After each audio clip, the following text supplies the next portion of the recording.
$6 trillion in new debt since he became president. I'm not asking you a political question. Right. To me, this is more of a moral issue. It is. You can't steal from your kids and grandkids. And the people, years before World War II, it's really when it started deteriorating, always felt that we needed to pay our debts down. And again, you'll see lots of quotes in the book about what our founding fathers and some of our predecessors thought about sending debt to the next generation, that in fact it was immoral. We've just completely forgotten about that now. Yeah, I think that is a defining issue of our time. It is. And, you know, the other thing is we need to create a situation that has everybody involved. Everybody has to have skin in the game in order to make this work. We talk about an egalitarian society. Well, if everybody is paying according to their ability, which is what the tithing system was, it's proportional. If you make $1 gazillion, you pay a lot of tax. If you make very little, you pay very little tax. But your skin is in the game. Now, the reason that our government, as it stands now, doesn't like that is because if everybody has skin in the game, it makes it a whole lot harder for you to raise taxes. And now you got to be accountable to everybody, and you can't just make 1% or 2% or 5% mad. We're going to take a break. We'll come back, and when we come back, Dr. Carson will share with us his prescription for curing America's failing healthcare system. And then Ben Carson for president? Well, that was the headline of a recent Wall Street Journal editorial. So are politics in the doctor's future? We'll ask him. And Frank Luntz and his focus group dial the doctor's prayer breakfast speech as Saving America continues. We're glad you're with us. Here's my solution. When the person is born, give them a birth certificate, an electronic medical record, and a health savings account, to which money can be contributed pre-tax from the time you're born to the time you die. When you die, you can pass it on to your family members so that when you're 85 years old and you got 6 diseases, you're not trying to spend up everything. You're happy to pass it on, and there's nobody talking about death panels. And welcome back to the special studio audience edition of Hannity. We're calling it Saving America. Joining me tonight for the hour is Dr. Benjamin Carson. Now, ever since his remarks at the National Prayer Breakfast, he has quickly become one of the leading voices against government-run health care. But again, unlike so many of our elected representatives in Washington, he isn't simply just complaining. He's offering real, reasonable answers to help fix the problem. And we welcome back Dr. Carson. And again, thanks for being here. Absolutely. You gave a speech, a commencement speech in 2007, and you used a great analogy about if you give people their own accounts, and you used food stamps as an analogy. Right. And you said people don't buy a porterhouse on day one. Right, exactly, because, you know, there are some government programs that do work, and food stamps do save people's lives. I think probably it's been abused a little bit and gone beyond that point now, but it serves as a good model because when people get their monthly allocation, they don't go out and buy porterhouse steak the first 5 days and starve the rest of the month. They learn how to allocate. And if you make people responsible financially for their own health with their own health savings account, believe me, they're not going to run off to the emergency room where things cost 5 times as much. They're going to go to a clinic. They get the same treatment in the clinic, but the difference is in the clinic, if they have some chronic disease, hypertension, diabetes, what have you, now you're going to get that under control too, so you're not back there in 3 weeks with another problem.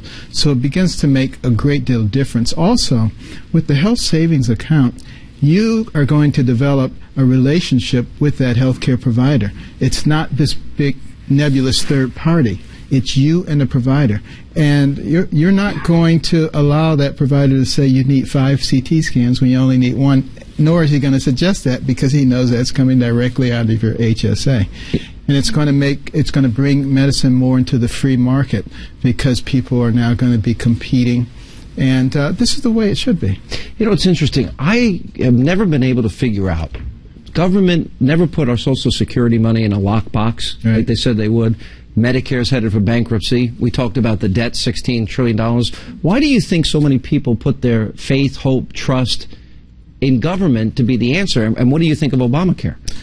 Well, I think that we've been programmed, unfortunately, to become victims and to think that somebody should be taking care of us. We've gone to a can-do nation to a what can you do for me nation.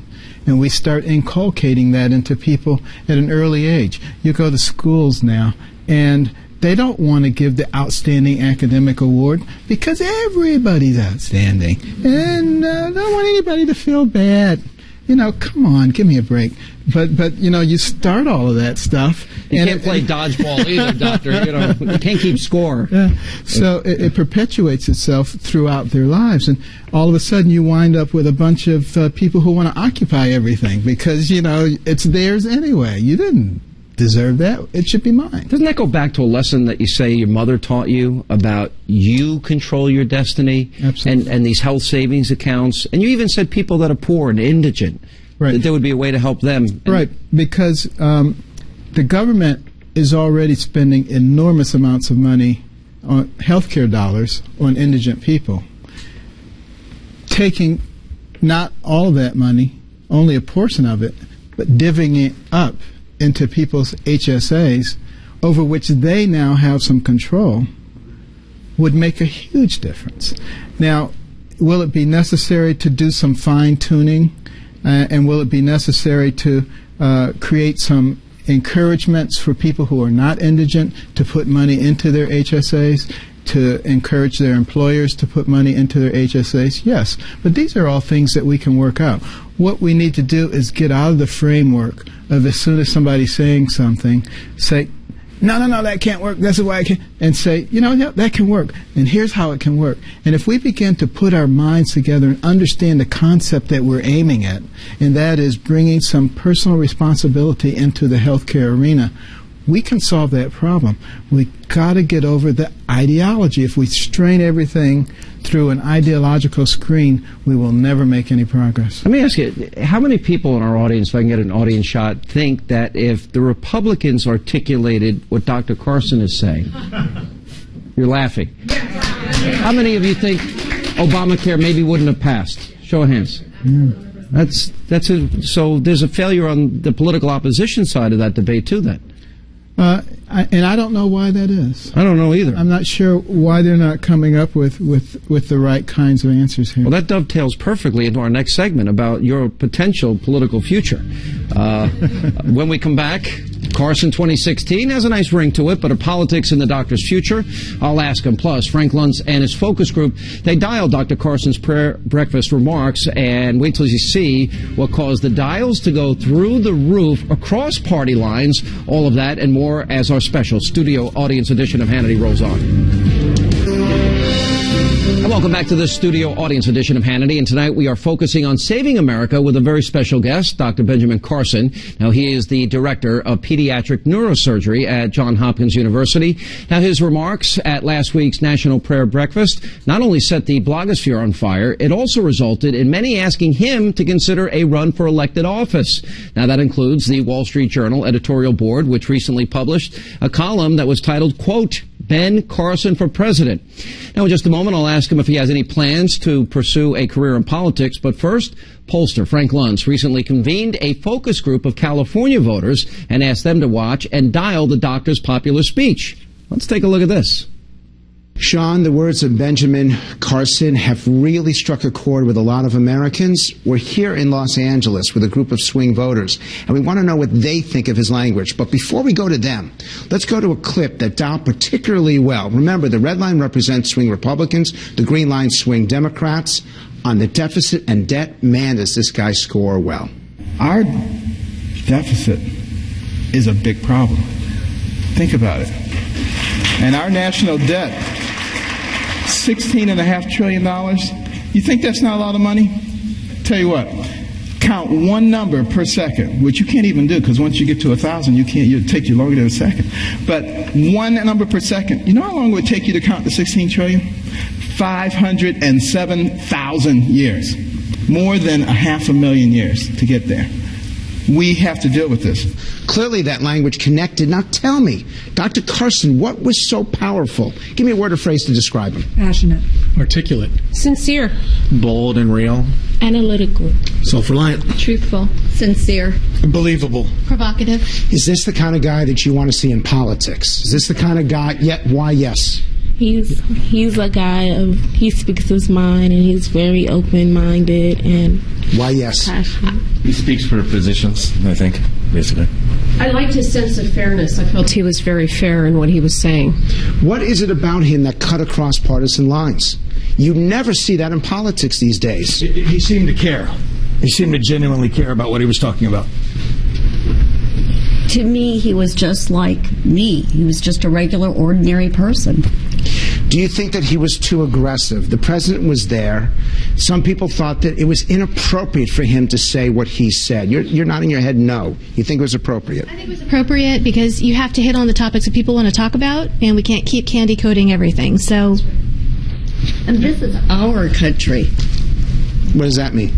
It belongs to all of us, not just to the people in Washington. All of us. Do you think that people in Washington listen to you? No. Do you think he listens to you? Yes. He being... Dr. Carson?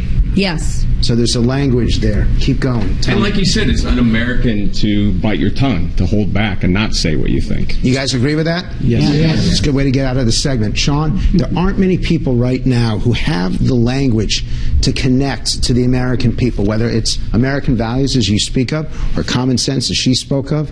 But there's something about the doctor's message and delivery that really does connect across partisan lines. Very impressive. Back to you. All right, sounds like Frank may have found some, Carson campaign volunteers and still with us to talk about the possibility of a career in politics. The man himself, Dr. Benjamin Carson. Just a quick poll. How many of you would like to see Dr. Carson run? Wow. Okay, that's everybody. What do you make of that? Well, I've always said that the only way I would go into politics is if God grabbed me by the collar and stuck me there. It's not something that has been an ambition of mine, but I do have a great desire to get our populace educated. Because if we get our populace educated, they will be able to decipher the truth from what's false. And if we don't start doing that, we're going to go down the same path as all the pinnacle nations that preceded us. You have said, and I've read a lot of speeches now that you have given, and in commencement speeches and elsewhere, and even I think you mentioned in this speech, that doctors played a very pivotal role in terms of our founding and our framers, yes. And you want to see doctors more involved in politics. I do, because doctors and scientists learn to make decisions based on facts. They use empirical data as opposed to ideologues who don't really have any facts to make their decisions on. Can I ask, you retire in June. Yes. I'm even hesitant to ask you this, but I think I have to because it's on the table. Do you consider, are you aligned with a party? Would you want to answer who you voted for president? I'm independent. Okay. And, I tend to align myself closer with parties that are doing things or advocating things that would be good for the country. And that should tell you who I voted for. I won't go any further than that. Okay. I'll take anyone want to take any bets? But all right. All right. When we come back, we're going to have a lot of fun. We're going to open all this up to our studio audience of political strategists, journalists, medical experts, much more, as they, along with Dr. Carson, they offer up their solutions for helping to save America, whether it's the economy, health care, all issues on the table. Our studio audience, they'll join the discussion next.